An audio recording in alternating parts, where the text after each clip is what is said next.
Praise the lord. హల్లెలూయా. మన ప్రభువును ప్రియరక్షకుడైన యేసుక్రీస్తు పరిశుద్ధ నామములో మీ అందరికీ వందనాలు తెలియచేస్తున్నాను.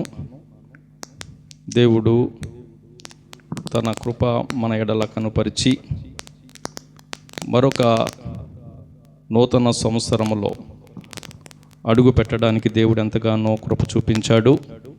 దేవాది దేవునికి నా ప్రత్యేక హృదయపూర్వక వందనాలు తెలియచేస్తున్నాను.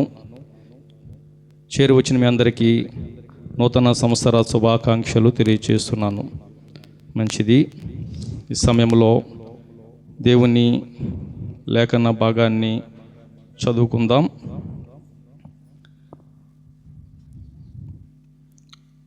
విలాపవాక్యములు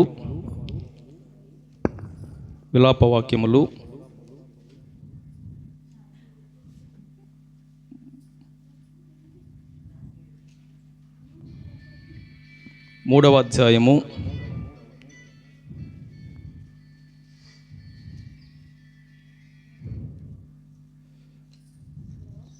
23వ వచనాన్ని ఈరోజు మన ధ్యానాంశముగా చదువుకుందాం.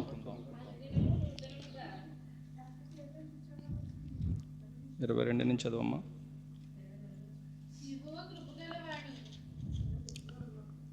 యెహోవా కృపగలవాడు, ఆయన వాత్సల్యత ఎడతెగక నిలుచున్నది గనుక మనము నిర్మూలము కాకున్న వారము. చదవమ్మా. అనుదినము నూతనముగా ఆయనకు వాత్సల్యత పుట్టుచున్నది. నీవు ఎంతైనా నమ్మదగిన వాడవు.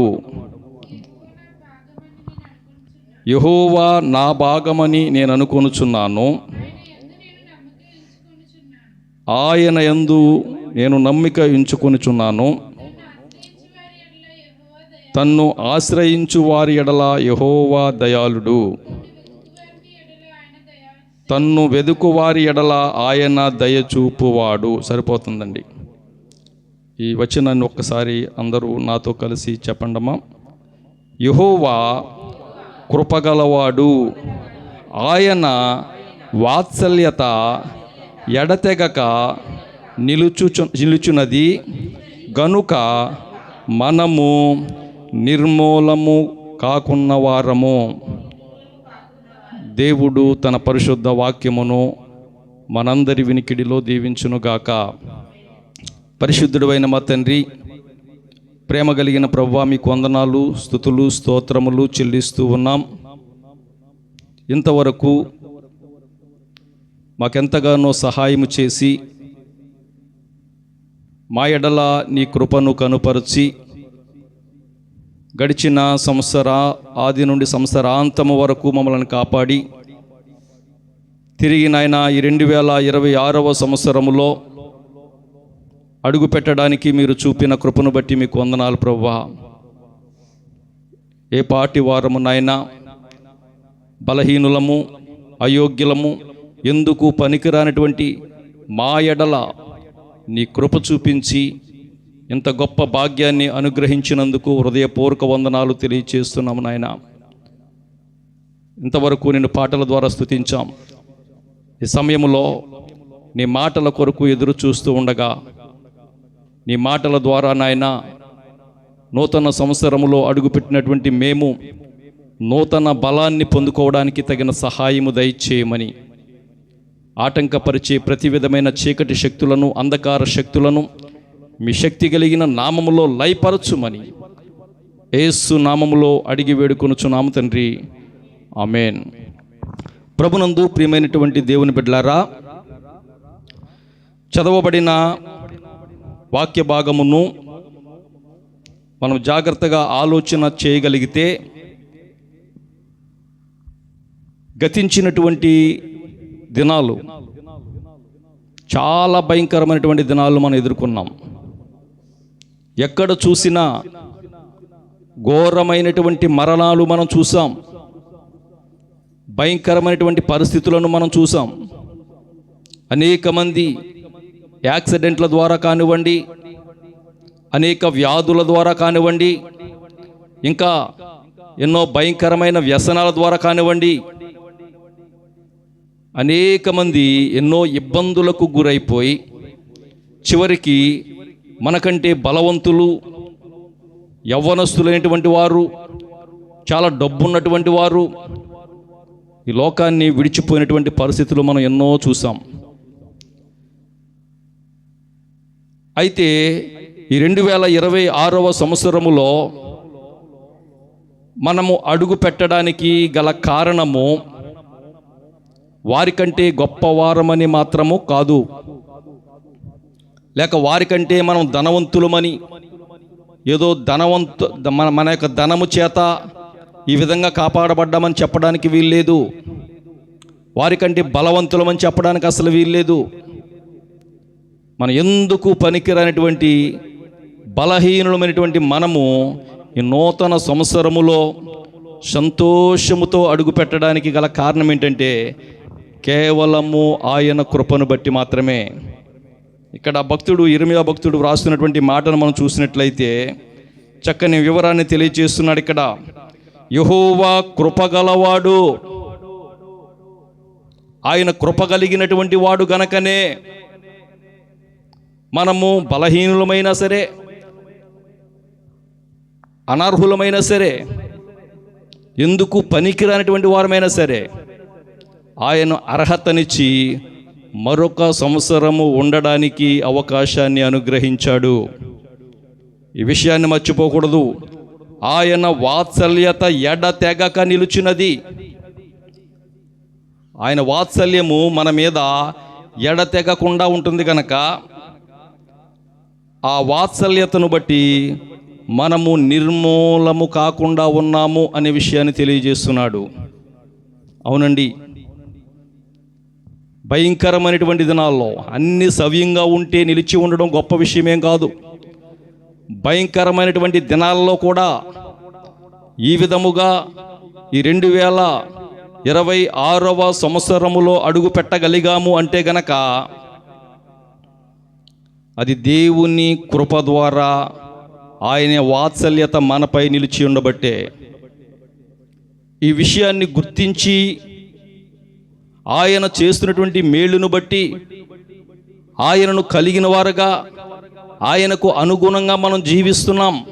మనం పరిశీలన చేసుకోవాలా. సంవత్సరాలు జరుగుతూ ఉన్నాయి,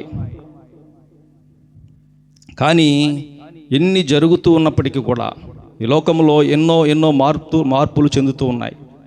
అన్నీ మారుతున్నాయి. సంవత్సరాలు మారుతున్నాయి, నెలలు మారుతున్నాయి, దినాలు మారుతున్నాయి. లోకంలో ఉన్నటువంటి లోక పోకడలు మారుతున్నాయి, పరిస్థితులన్నీ మారుతున్నాయి. కానీ మనిషి మాత్రం మారడం లేదు, తన స్వభావాన్ని మార్చుకోవడం లేదు. దేవుడు కోరుకునేది ఏంటంటే, దేవుడు ఎప్పుడు సంతోషపడతాడంటే మన మనస్సు మారి నూతన మగుట వలన ఆయన సంతోషం కలుగుతుంది. మన మనస్సు మారాలి. ప్రభునందు ప్రియమైనటువంటి దేవుని బిడ్డలారా, అలా మార్పు చెందాలి అంటే గనక దేవుడు చేసినటువంటి మేళ్లను మర్చిపోకూడదు. ఈ విధంగా మీరు మా ఎడల కృప చూపడానికి మేము అర్హులము కాకపోయినప్పటికీ కూడా ఈ విధముగా అనుదినము కూడా, ఒక్క దినం కాదండి, 365 దినాల్లో సంవత్సరం అంతటిలో ఏ ఒక్క దినము లేక ఏ ఒక్క క్షణము దేవుడు మనం మరిచినా మనము నిర్మూలము అయిపోవలసినటువంటి వారమే. అటువంటి దినాలు, అటువంటి పరిస్థితులు, మనమంతటి బలహీనులం. అయినా ఆయన వాత్సల్యత ఎలాగంటే అనుదినము కూడా నూతనముగా పుడుతుందంట మన మీద వాత్సల్యత. పిల్లలు చూసారా, ఎంత విసిగించినా సరే, ఎంత ఏడిపించినా సరే, మరలా ఆ తల్లి కానీ తండ్రి కానీ మరలా ఏం చేస్తారు, నూతనంగా తన పైన ప్రేమ ముద్దులు పెట్టి చిన్న రోజంతా ఇసిగించి ఏడిపించిన చిన్న ముద్దుగా చిన్న మాట్లాడేటప్పటికే చక్కగా ముద్దులు పెట్టేసుకుని ఎత్తుకుని సంతోషపడేవారుగా ఉంటారు. అలాగునే దినదినము కూడా తన బిడ్డలమైనటువంటి మన మీద నూతనముగా ఆయనకు వాత్సల్యత పుడుతూ ఉంది. ఆ పుడుతున్నటువంటి ఆ వాత్సల్యతను బట్టే ఆయన మనలను ఈ విధముగా నిలిచి ఉండడానికి, నిర్మూలము కాకుండా ఉండడానికి అవకాశం ఇచ్చాడు. ప్రియులారా, ఆయన కృప ద్వారా ఎన్ని మేలులో తెలుసండి. అసలే దేవుని కృప మనకుంటే గనక ఎన్ని మేలులు అనుభవిస్తున్నాం కూడా. ఆయన కృప ద్వారా విమోచన ఉంది, ఆయన కృప ద్వారా బలం ఉంది, ఆయన కృప ద్వారా రక్షణ ఉంది, ఆయన కృప ద్వారానే నిరీక్షణ కూడా ఉంది, ఆయన కృప ద్వారా ఆదరణ ఉంది. ఎన్నో ప్రయోజనాలు ఆయన కృపను పొందుకుంటే. అన్ని మేలులు సమకూర్చే కృప కలిగినటువంటి దేవుణ్ణి మనం కలిగి ఉన్నాము గనక ఈరోజు ధన్యులుగా 2026వ సంవత్సరంలో అడుగు పెట్టడానికి అవకాశం కలిగింది. ప్రభునందు ప్రియ దేవుని బిడ్డలారా, జాగ్రత్తగా ఆలోచన చేయాలా. ఈరోజు మనము నిర్మూలము కాకుండా ఉన్నామంటే ఆయన కృప ద్వారా మాత్రమే. మనం అనేక సార్లు విన్నాం. లూకాసు వార్తలో 13వ అధ్యాయంలో మనందరికీ తెలిసినటువంటి మాట. అక్కడ ఒక ఉపమానం చెప్పబడుతుంది. ఒక మనుషుడు ద్రాక్ష తోటలో అంజూరపు చెట్టు ఒకటి నాటించాడు. దాని పండ్లు సర్వసాధారణంగా ఏదైనా తోట వేసి పండ్లు చెట్లు వేస్తే ఎప్పుడు ఫలాలు కాస్తాయా అని ఎదురు చూస్తాం. ఒకవేళ సంవత్సరాలు తరబడి పండ్లు కాయకపోతే కనుక అది ఎందుకని దాన్ని కొట్టివేస్తాం. అది వాస్తవం. అదే విధముగా తమ ద్రాక్ష తోటలో అంజూరపు చెట్టు ఒకటి నాటబడి ఉన్నప్పుడు అతడు దాని పండ్లు వెదక వచ్చినప్పుడు ఏమీ దొరకలేదంట. 1 సంవత్సరం కాదు, 2 సంవత్సరాలు కాదు, 3 ఏండ్లు నుండి అలా ఎదురు చూస్తూనే ఉన్నాడు. ఏమీ దొరకలేదు. అయితే అక్కడ 7వ వచనం చదవండి అమ్మా. 13వ అధ్యాయం 7వ వచనం. అలా ఫలించలేదు గనుక అతడు, ఇదిగో 3 ఏండ్ల నుండి నేను ఈ అంజూరపు చెట్టున పండ్లు వెదక వచ్చుచున్నాను, కానీ ఏమీ దొరకలేదు. దీనిని నరికివేయుము, దీని వలన ఈ భూమియు ఎలా వ్యర్థమైపోవాలని ద్రాక్ష తోటమాలితో చెప్పెను. యజమానుడు అంటున్నాడు. ఎవరితో? ద్రాక్ష తోటమాలితో. ఇక్కడ యజమానుడు దేవుడైన యెహోవా అయితే తోటమాలి ప్రభువైన యేసుక్రీస్తు వారు. ఆయన ఈ లోకానికి వచ్చి నన్ను రక్షించడానికి కృప కలిగినటువంటి దేవుడుగా ఈ లోకానికి వచ్చాడు. ఆ విషయము నీకు నాకు అర్థం కావడానికే ఈ ఉపమానం తెలియచేస్తున్నాడు. అయితే ఆ విధముగా దానిని నరికివేయమని చెప్పినప్పుడు, అయితే వాడు, అయ్యా నేను దాని చుట్టూ తవ్వి ఎరువు వేయి మట్టుకు ఈ సంవత్సరము కూడా ఉండనిమ్మో. ఇప్పుడు చెప్పండమ్మా, ఆ చెట్టు నరికివేయబడకుండా ఉన్నదంటే కారణం ఏంటి? కృప వల్ల మాత్రమే. దానికి అవకాశం లేదు. వాస్తవానికి 3 సంవత్సరాలంటే నరికివేయవలసినటువంటి పరిస్థితి. కానీ ఈ సంవత్సరము కూడా ఉండనిమ్ము. మన దేవుడు కృప కలిగినటువంటి దేవుడు. ఈ సంవత్సరము కాకపోతే మరలా సంవత్సరం ఫలిస్తారు అనే ఉద్దేశముతో సంవత్సరాలు జరుగుతున్న కొలది నీకు నాకు అవకాశం ఇస్తూనే వస్తున్నాడు. ఒకవేళ 2025వ సంవత్సరములో ఫలించగలిగినటువంటి జీవితాన్ని జీవించలేకపోయామేమో, అయినా మన దేవుడు కృప కలిగినటువంటి దేవుడు గనుక తన కృప చేత మరొక అవకాశాన్ని దేవుడు మనకు అనుగ్రహించాడు. ఇప్పుడు మనం ఏం చేయాలా? ప్రభు అయిన యేసుక్రీస్తు వారు చెప్తున్నటువంటి మాట ఏంటంటే, దాని చుట్టూ త్రవ్వి ఎరువు వేయమట్టుకు. అంటే ఎరువు అంటే వాక్యానికి సాదృశ్యము. నిన్ను ఉండనిచ్చి ఊరికే విడిచిపెట్టడం లేదు దేవుడు. సంవత్సరం కూడా నీకు అవకాశం ఇచ్చి ఈ సంవత్సరమైనా ఫలిస్తావని అవకాశం ఇచ్చినటువంటి దేవాది దేవుడు నిన్ను అలాగూ గాలికి విడిచిపెట్టడం లేదు, కానీ నీకు ఎరువు వేస్తున్నాడు. ఎందుకని? నీవు ఫలించాలని, నువ్వు ఎదగాలని, నువ్వు అభివృద్ధి చెందాలని వాక్యము అనే ఎరువు వేస్తూ ఉన్నప్పటికీ కూడా ఇంకా అనేక మందిలో ఫలించలేనటువంటి పరిస్థితులు కనబడుతున్నాయి. ఈ నూతన సంవత్సరంలో అడుగుపెట్టినటువంటి మనము జాగ్రత్తగా పరిశీలన చేసుకోవాలా. అయ్యో, గడిచిన దినాల్లో ఎంతో భయంకరమైనటువంటి దినాలు. ఒకవేళ ఏమీ కాకపోయినా ఆరోగ్యంగా బలంగా ఉన్నటువంటి వారు అప్పటికప్పుడు హార్ట్ అటాక్ అనే మహమ్మారి చేత ఎంతోమంది ఒక్కరు కాదు, ఇద్దరు కాదు, ఆరోగ్యంగా బలంగా ఉన్నటువంటి వారు, చక్కగా తిరుగుతున్నటువంటి వారు సైతం అటువంటి వారే లేకుండా పోయారే. సరిగా నిలబడలేనటువంటి బలహీనమైనటువంటి నన్ను దేవుడు క్షేమంగా ఉంచి ఈ నూతన సంవత్సరములో తన కృప ద్వారా అడుగు పెట్టించాడు. తన కృప చూపి ఈ అవకాశాన్ని ఇచ్చాడు.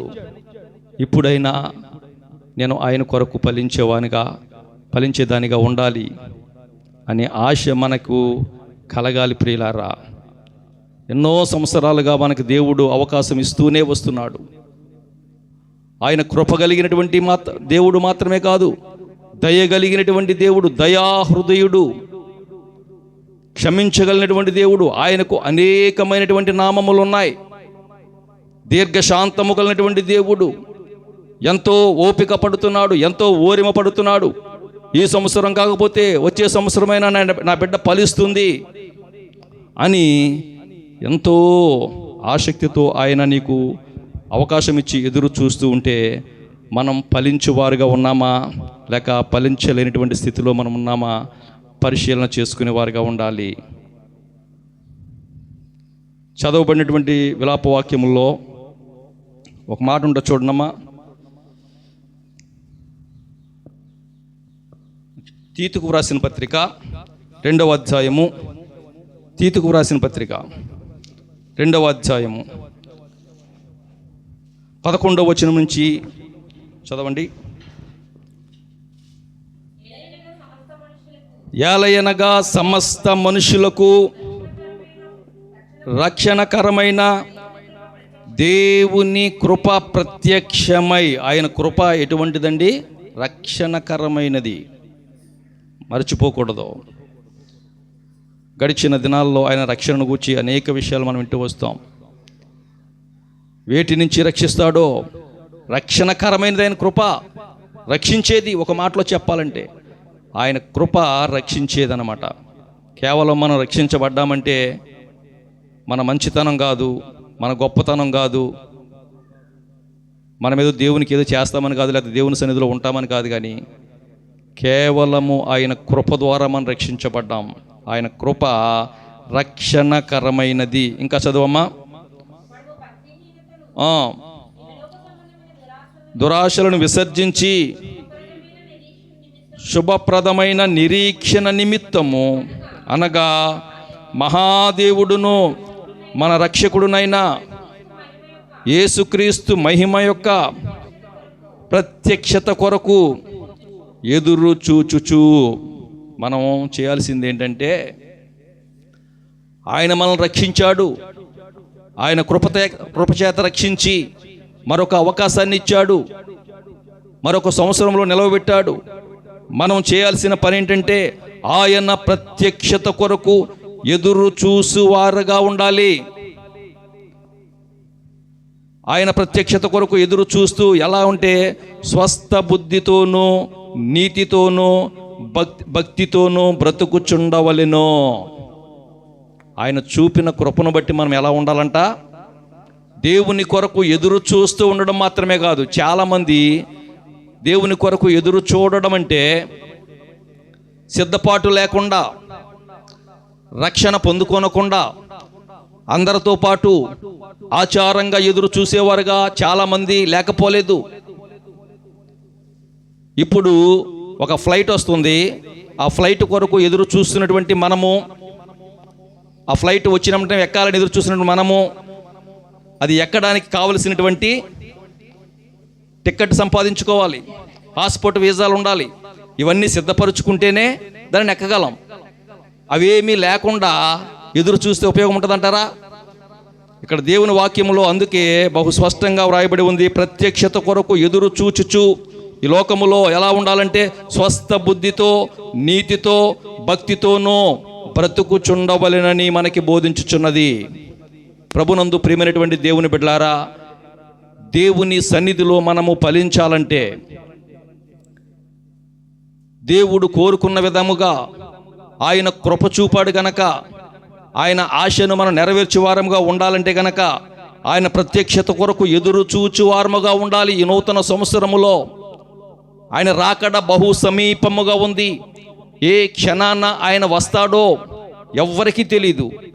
కనుక మనం ఏం చేయాలంటే ఆయన ప్రత్యక్షత కొరకు ఎదురు చూడడం మాత్రమే కాకుండా ఎదురు చూసేవారు ఎలా ఉండాలంటే స్వస్థ బుద్ధితో, నీతితో, భక్తితో ఇవన్నీ సంపాదించుకుని అప్పుడు ఎదురు చూస్తే ఆయన వచ్చినప్పుడు ఆయనతో పాటుగా ఎత్తబడడానికి, ఆయన రాకడలో ఎత్తబడడానికి అవకాశం ఉంటుంది. మరొక విషయం 14వ వచనం కూడా చదవండమ్మా. ఆయన సమస్తమైన దుర్నీతి నుండి మనలను విమోచించి సత్క్రియలందు ఆసక్తి గల ప్రజలను తన కోసరము పవిత్రపరుచుకొని తన సొత్తుగా చేసుకొనుటకు తనను తానే మన కొరకు అర్పించుకొనెను. ఎందుకని ఆయన మన కొరకు అర్పించుకున్నాడో తెలుసా అండి? మనము దుర్నీతి నుండి విమోచించబడి సత్క్రియలయందు ఆసక్తి గలవారుగా ఉంటామని. అంటే మంచి క్రియలయందు ఆసక్తి గలవారుగా ఉంటామని. రాత్రికాలంలో మనం విన్నాం, చెడ్డ క్రియలను విడిచిపెట్టాలని. చెడ్డ క్రియలను విడిచిపెట్టినటువంటి మనము ఈ నూతన సంవత్సరములో దేవుడు చూపిన కృపను బట్టి, దేవుడిచ్చిన అవకాశాన్ని బట్టి మనం వేటి మీద ఆసక్తి కలిగి ఉండాలంటే సత్క్రియలయందు ఆసక్తి కలిగి, అంటే మంచి క్రియలు చేసేవారుగా మనం ఉండాలి. మంచి క్రియలు, మంచి కార్యములు మనం జరిగించేవారుగా ఉండాలి అని దేవుని లేఖనాన్ని బట్టి మీకు తెలియచేస్తున్నాను. ప్రభునందు ప్రియమైనటువంటి దేవుని బిడ్డలారా, మనందరికీ తెలిసినటువంటి ఒక ఉపమానం ఉంటుంది. యెరూషలేము నుండి యెరికో పట్టణానికి మరి ఒక వ్యక్తి దిగి వెళుతున్నప్పుడు అతడు దొంగల చేతిలో చిక్కాడు, పట్టుబడ్డాడు. అతడు మరి ఆ దొంగలు ఏం చేశారంటే బట్టలన్నీ దోచుకుని అతను కొట్టివేసి కొర ప్రాణముతో అతనిని విడిచిపెట్టినప్పుడు అటువైపుగా ఒక యాజకుడు వెళ్ళాడు. చూడండి, ఎటువంటి వారు అంటే వారిలో సత్క్రియలు లేవు. ఆ విషయం మీద ఈ మాటను చెప్తున్నాను మీకు. ఎటువంటి వారు వెళ్ళి తప్పించుకెళ్ళిపోయారో చూడండి. అక్కడ యాజకుడు ఆ త్రోవను వెళ్ళుట తటస్థించెను, అతడు అతను చూచి ప్రక్కగా పోయెను. ఎంత దౌర్భాగ్యము! నేటి దినాల పరిస్థితులు అలాగే ఉన్నాయి. తోటి వానికి సహాయము చేయలేనటువంటి పరిస్థితులు, తోటి వాని వారి ఇబ్బందులలో ఆదుకోలేనటువంటి పరిస్థితులు కనబడుతూ ఉన్నాయి. సత్క్రియలు, మంచి క్రియలు చేయలేనటువంటి ప్రజలు ఉన్నారు గనక ఆయన రాకడ కొరకు ఎదురు చూసేవారు స్వస్థ బుద్ధితో, నీతితో ఎదురు చూడడం మాత్రమే కాకుండా సత్క్రియలు చేసేవారుగా ఉండాలని దేవుడు ఆశిస్తూ ఉన్నాడు. తరువాత లేవీయుడు ఒకడు వెళ్ళాడు. ఆ లేవీయుడు ఆ చోటుకు వచ్చి చూచి పక్కగా పోయాడు అతను కూడా. తర్వాత సమరయుడు, అంటే ఆనాటి యోధా ప్రజలు అసహించుకునేటటువంటి, చిన్న చూపు చూచేటటువంటి ఒక సమరయుడు అటు ప్రయాణమై వెళుతూ పడి ఉన్న చోటుకు వచ్చి అతను చూచి అతని మీద జాలిపడి అతని దగ్గరికి పోయి నూనెయు ద్రాక్షారసమును పోసి అతని గాయములను కట్టిన వాడిగా ఉన్నాడు. సత్క్రియలు, మంచి క్రియలు అంటే ఇతరులను తన అవసరతలో ఆదుకోవాలా, తన ఇబ్బందుల్లో ఆదుకోవాలి. నూతన సంవత్సరంలో సత్క్రియలు చేయడం నేర్చుకోవాలి ప్రియులారా. అంటే చాలామంది పరిస్థితులు ఎలా ఉంటాయంటే, ఎవరైనా గాయపడితే గాయములు రేపేవారుగా ఉంటారు. ఒకవేళ ఇంతవరకు అటువంటి అనుభవం కలిగి ఉన్నామేమో. ఉదయ కాలంలో దేవుడి వాక్యం మనతో మాట్లాడుతూ ఉండగా గాయములు కట్టే అనుభవం కాకుండా, గాయములను రేపే అనుభవం కాకుండా, గాయపరిచే అనుభవం కాకుండా, గాయములను కట్టి స్వస్థపరిచే అనుభవము కావాలి. మనం గుర్తించాలి, దేవుడు మనకు స్వస్థపరిచే భాగ్యాన్ని ఇచ్చాడు. గాయాన్ని కట్టడం అంటే స్వస్థపరచటమే. ఆ లేవీయుడు స్వస్థపరిచాడు. వాక్యం వింటున్న ప్రియ సహోదరి సహోదరులారా, ఈ సమయంలో దేవుడు తన వాక్యం ద్వారా మనతో మాట్లాడుతున్నాడు. దేవుడు కృప చూపి మనకు మరొక అవకాశాన్ని ఇచ్చాడు. ఇచ్చిన ఈ సంవత్సరములో మనం ఏ విధముగా ఆయన కృపచేత విమోచింపబడినటువంటి మనము, ఆయన కృపచేత రక్షించబడినటువంటి మనము, ఆయన కృపచేత బలపరచబడినటువంటి మనము ఆయన కొరకు ఎదురు చూచువారుగా ఉండాలి. ఆ ఎదురు చూపు ఎలాగండి? సిద్ధపాటు లేకుండా కాదు, చదువుకున్న మాటలో సిద్ధపాటు లేకుండా కాదు, స్వస్థ బుద్ధి కలిగి, నీతి ప్రవర్తన కలిగి మనము ఇంకా అనేకులకు సత్క్రియలు చేసేవారుగా ఉండి, ఆ విధముగా అటువంటి ఫలాలు ఇవన్నీ ఎవరు చేయగలరంటే ప్రేమ కలిగినటువంటి వారు. ప్రేమ చూపించాలా అంటే ఆత్మఫలాల్లో మొదటి ఫలం ఏంటండి? ప్రేమ. ఆ ప్రేమ అనేది ఉంటే చాలా ఫలాలు మనం ఫలించగలం, సత్క్రియలు చేయగలం, అనేక మందికి మేలులు చేయగలం. ప్రియులారా, ఆ విధముగా ఈ నూతన సంవత్సరములోనైనా ఫలిస్తామనే ఉద్దేశముతో దేవుడు ఆ కృపను చూపాడు గనక, దేవుని కృపను పొందుకున్నటువంటి మనము ఆయన కృపను మరుచిపోకుండా, ఒకవేళ ఇంతవరకు మనం ఏ స్థితిలో ఉన్నా చదువుకున్న వాక్యాన్ని బట్టి, ఇదిగో ఎవడైనా క్రీస్తునందున్న ఎడల వాడు నూతన సృష్టి, పాతవి గతించెను, ఇదిగో క్రొత్తవాయెను. కాగా ఎవడైనా క్రీస్తునందున్న ఎడల వాడు నూతన సృష్టి. ఒకవేళ మన పాత పరిస్థితుల్లో స్వస్థ బుద్ధి లేకుండా, నీతి లేకుండా, సత్క్రియలు చేయకుండా ఉన్నామేమో, నూతన పరచబడినటువంటి మనము ఈ క్వాలిటీస్ అని కలిగి దేవుని రాకడ కొరకు, ఆయన ప్రత్యక్షతలో ఆయన ఎదుర్కొన్నట కొరకు ఎదురు చూసువారుగా ఉండాలి. ఆ విధముగా ఉంటే గనక ఆయనతో ఎత్తబడేవారుగా ఉంటాం. అదే ఆయన ఆశ. ఆయన పోలికలో చేసుకున్నటువంటి తన బిడ్డలు, ఆయన ఏర్పాటు చేసుకున్నటువంటి తన బిడ్డలు, తాను కోరుకున్నటువంటి తన బిడ్డలు నశించిపోవటం ఇష్టం లేక, ఆ విధముగా ఆయన నిత్య రాజ్యములో నిత్య ఆనందాన్ని పొందుకోవాలనే ఉద్దేశముతోనే దేవుడు మరొక అవకాశం ఇస్తూ వస్తున్నాడు.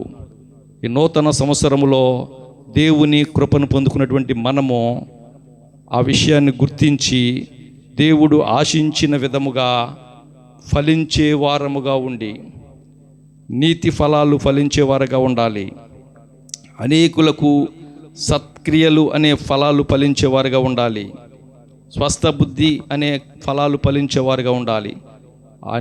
అటువంటివన్నీ కలిగి ఆయన రాకడ కొరకు ఎదురు చూడడానికి దేవుని కృప మనందరికీ తోడయుండి నడిపించునుగాక. ఆమేన్. ప్రార్థన చేసుకుందాం. పరిశుద్ధుడైన మా తండ్రి, ప్రేమ కలిగిన ప్రభువా, మీకు వందనాలు స్తోత్రాలు చెల్లిస్తున్నాం నాయన. ఇంతవరకు నీ మాటల ద్వారా మమ్మలను బలపరిచినందుకు నీకు వందనాలు తండ్రి. అవును ప్రభువా, నువ్వు కృప కలిగినటువంటి దేవుడువు నాయన. ఈ విధముగా 2026వ సంవత్సరములో మేము నిలిచి ఉన్నామంటే కేవలము నీ కృపయే ప్రభువా. నీ కృప చేత మమ్మలను కాపాడి మేము నిర్మూలము కాకుండా ఉంచిన ప్రభువా, ఈ సంవత్సరమైనా ఫలిస్తామని మీరు ఆశతో ఎదురు చూస్తున్నటువంటి దేవుడు నాయన. ప్రతి ఒక్కరూ గ్రహించుకుని పొందుకున్నటువంటి కృపను బట్టి నాయన ఫలించే అనుభవములోనికి నడిపించబడడానికి తగిన సహాయము దయచేయండి. స్వస్థ బుద్ధి కలిగి ఉండాలి నాయన, నీతిమంతులుగా ఉండాలి ప్రభువా. ఆ విధముగా ఉండి నాయన మేము సత్క్రియలు చేస్తూ నాయన నీ రాకడ కొరకు ఎదురు చూస్తూ నీ రాకడలో ఎత్తబడి ఆ ఉన్నతమైన నిత్య రాజ్యాన్ని మేము సంపాదించుకోవడానికి, నిత్య ఆనందాన్ని పొందుకోవడానికి ప్రతి ఒక్కరికి సహాయం దయచేయండి. వాక్యం విన్న ప్రతి ఒక్కరూ వారి హృదయాల్లో ఆ వాక్యాన్ని నెమరు వేసుకుంటూ వాక్యానుసారంగా జీవించడానికి తగిన సహాయము దయచేయమని యేసు పరిశుద్ధ నామములో అడిగి వేడుకొనుచున్నాం తండ్రి. ఆమేన్. అందరికీ వందనాలండి.